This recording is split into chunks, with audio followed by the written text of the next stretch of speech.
The childcare stimulus saved the sector from collapse and cut Aussie parents a financial break at a critical time. We'll be ensuring for those parents who are still in that position where they are needing that childcare, it will be free.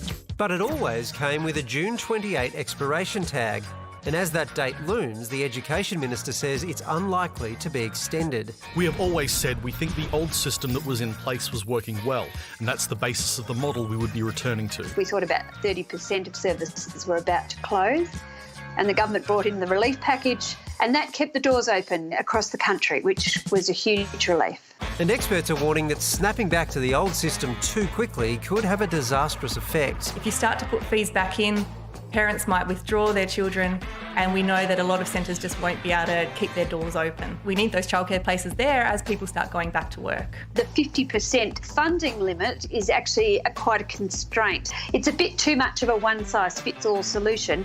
What we really need is more flexibility so that as services take more children, as families start going back to work, they can access a higher level of funding in line with that attendance. But many are pointing out that childcare costs were crushing before the pandemic hit, and that returning to the old ways won't work for everyone. Australia certainly had very high out-of-pocket childcare costs by international standards before the COVID crisis. So we think there is a lot of opportunity here to revisit the childcare subsidy system, come up with something that makes childcare more affordable, which is going to be a really good thing for the economic recovery. So what do the next few months look like for childcare centres and the parents who rely on them?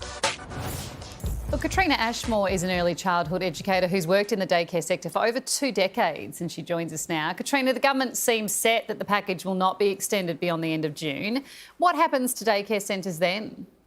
Well, there's a double-edged sword really for family daycare along with childcare centres within our sector. And if the government decides to extend the childcare package beyond June 28th, then that's probably something that is needed for Australian families to continue to be able to financially be viable within their family unit to be returning to work. However, it's not viable if the government doesn't actually fund the free childcare, because if we go back to April the 6th to the present moment, you've got family daycare educators and services who ineffectively are actually working but not being paid for the hours they're actually working because government promises have failed us. So if this is going to be extended past June, which is definitely a call for Australian families would be wanting right now, it needs to be assured that this is actually going to be funded for the services to continue to be financially viable. What will unfold, Katrina? What will happen if this is not extended? How will it look, do you think?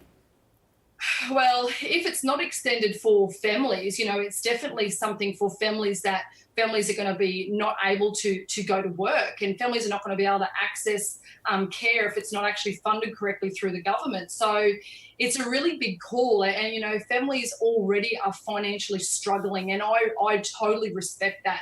So are your services. So if this package is to be extended beyond June 28th, as people are wanting, the government has to step up to fund this correctly, not what we have seen since the 6th of April to present date for services and families. Families have been hit hard, and some of our family daycare educators in our services, we have services who are not able to fund spaces and childcare placements for children in care, and that's not what we want. We want families to be able to return to work, and something has to be done because families can't afford to pay their childcare fees when they've lost so much income to date. So let's be clear, Katrina, would you rather this package didn't exist?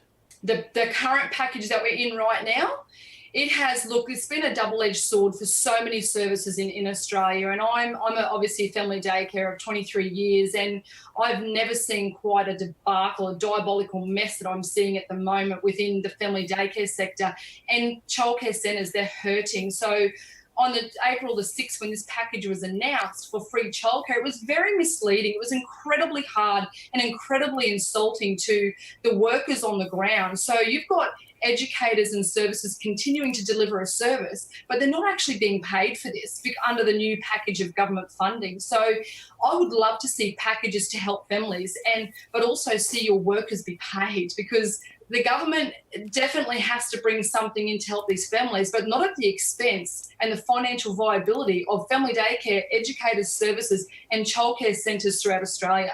Well, Katrina, it's certainly so complicated. Hopefully there is some light at the end of the tunnel and things can be changed. But thanks so much for all your hard work over the last few months and all of your work, as you do incredible work. So thank you. Thank you so much. Thank you.